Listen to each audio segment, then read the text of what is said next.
I saw him the first time in Love Parade 93 or 92, 93, something. Yeah, this is funny because tomorrow is the Love Parade, like the closing of Tresor. It wasn't one of the first times you saw me playing at the Plastic Man show in Tresor.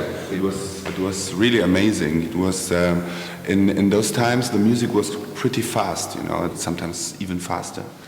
And one night before he was playing downstairs and like in the I don't know what it was, like the Tresor, the real Tresor, and he was playing a house set, and it was, for this time, it was something really cool, because everybody was, like, from Detroit was playing really harder Detroit techno, you know. So it was really, really nice, and then one day after you played this live show, and it was down-tempo, and everybody was like, ugh. And then after 2 songs, everybody got it, and there was an explosion, you know, it was really nice. Yeah, I was really playing really weird slow, and compared to what was happening here, it was even more different. Yeah, absolutely slow. Yeah, but it was a really funny night. Yeah, so, it was very nice. So I guess that's the first time we kind of met without meeting each other. I don't know when we finally connected, but it was slow, and then suddenly, at the right time, it was evident. Yeah. Yeah, at the end, it was like we were playing in Ibiza together, and so you have this certain after-hour situations where everybody is going more intimate in an intimate situation, a private house or little sound system, and via this, like, I think in this way we knew each other step by step, every time a little bit more.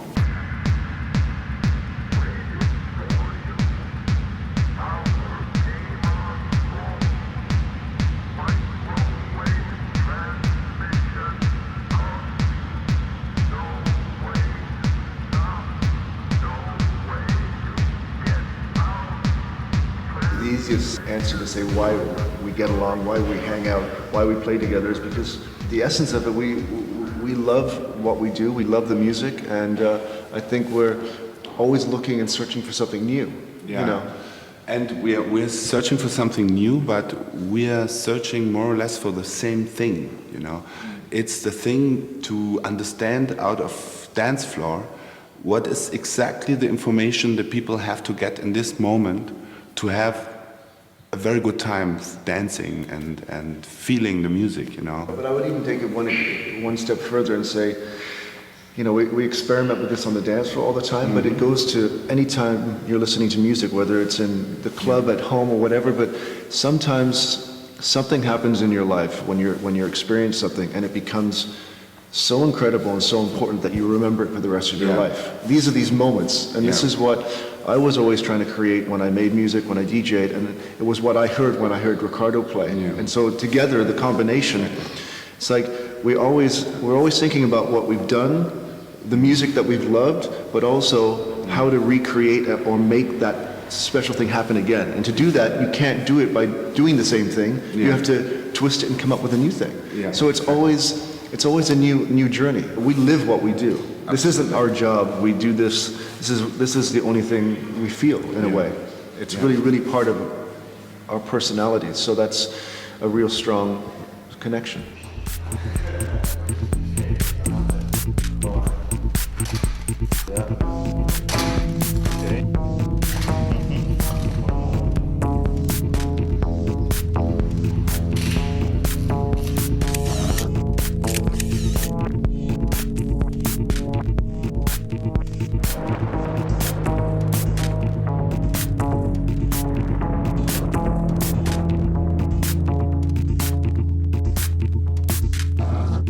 My intention to do music is simply doing music, and then later see, okay, this could be something for Playhouse, for Perlon, for Minus, or for Cadenza, or whatever, you know.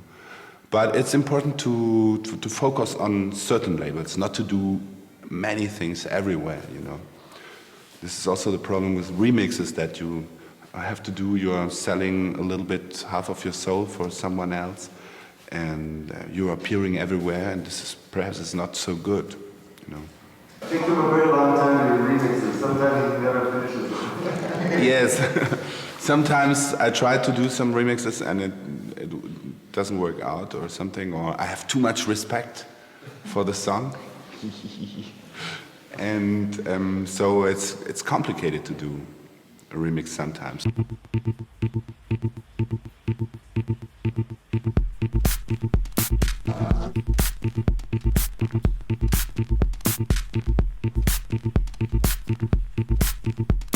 Everything I do is absolutely my life. There is no effort, you know. It's absolutely volunteer energy, you know, coming out. It's I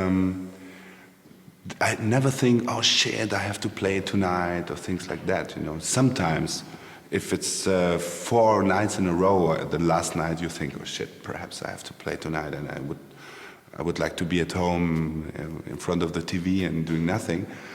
But this is happening very, it's not very often happening that, you know. So everything is coming out of a normal process of what I really want to do.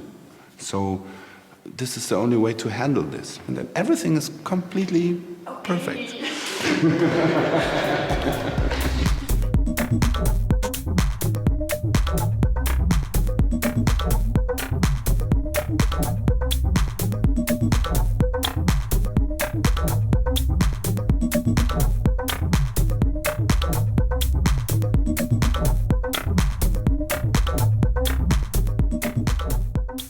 Say that it's good when someone is talking about you and things like that and the things you are doing, but I don't like it so much, the hype thing, because the hype thing is producing a reality or a picture of a person which is not the reality. This I don't like so much, you know, that someone is liking your music without having heard it before, you know, is liking your DJ without knowing anything about you, only because of a hype. You know, that people are standing in a club waiting for something very special, and I'm like, just try to do something special, like to select nice music, but that's all.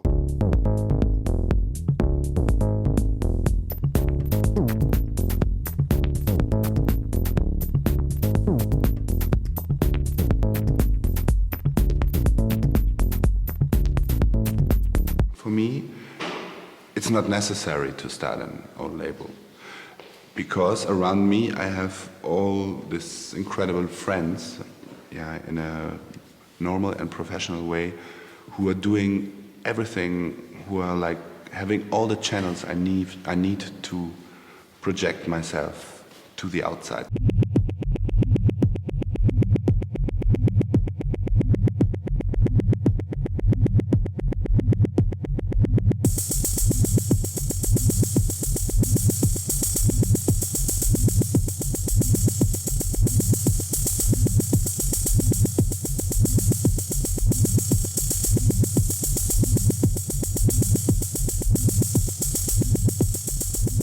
When I'm performing right now and DJing, I guess it's always, you know, I want to highlight the best parts of the tracks that I'm playing. So sometimes this comes down to small loops, small pieces, and sometimes it's the whole track.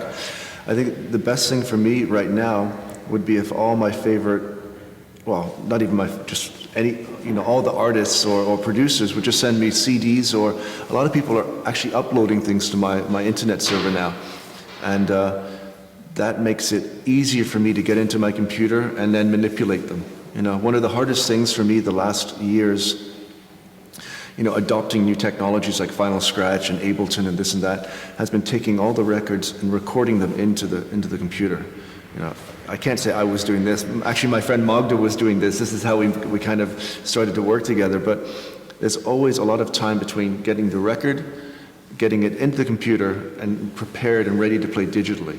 And that's kind of, in a way, held me back. But finally, right now, I am starting to get more and more things sent to me, and more just loops.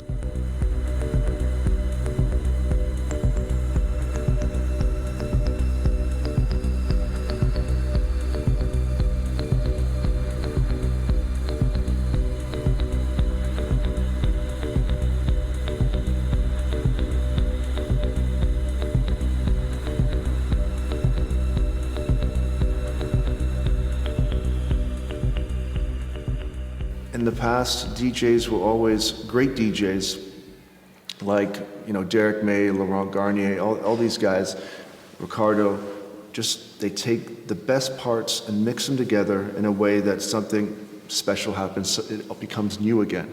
And for me, I think the more material I have, the smaller the components that I can break it into, the more possibilities I have for, you know, keeping myself interested and giving the people a better experience.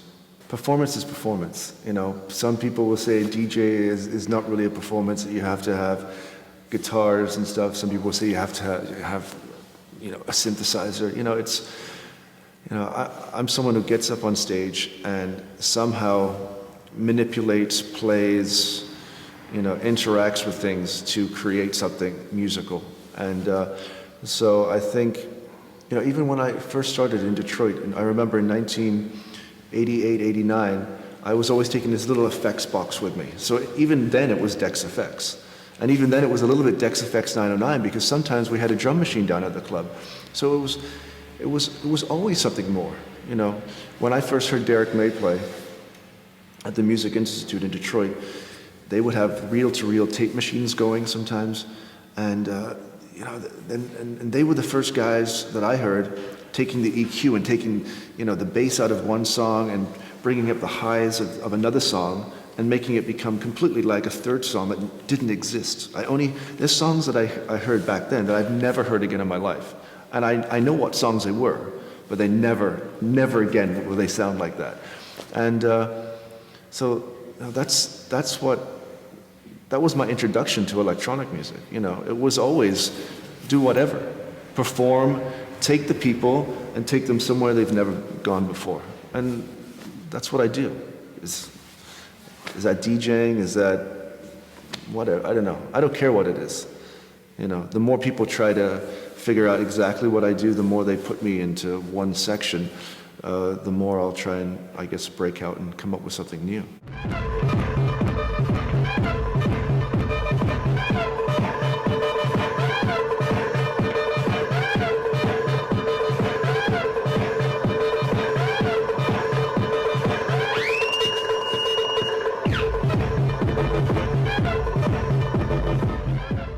I hope in the future that, you know, information will move fast enough that instead of having to prepare so much at home before performance, you know, hey, send me this file and what's on my internet server and what new records are out, things will be coming straight into my computer and I can really pick and choose what I want. And I hope that happens nearly at a club, you know, so you have some presets set, you know, I'm looking for this type of loop, and really someone's working on it somewhere, and they're like, okay, I want to release this to the world, I want people to use this, and thing comes up, I can listen to it like I'm listening to a new record, this is cool, straight in.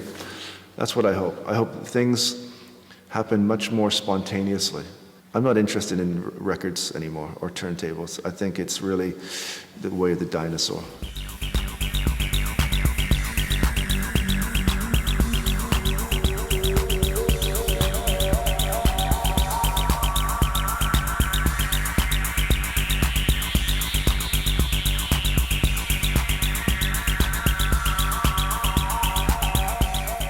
When I was a kid, I just remember my dad sitting in front of his, you know, reel-to-reels and tape machines and record players with big headphones on, listening to Kraftwerk or Pink Floyd or Tangerine Dream and things like this. And that was the soundtrack to when I was a kid. Even when I didn't, you know, like it or didn't know it or didn't really listen to it, that was what was on. So something must have happened. If my father listened to country music, I probably wouldn't be here. I'd be in Nashville, drinking Coca-Cola and eating McDonald's.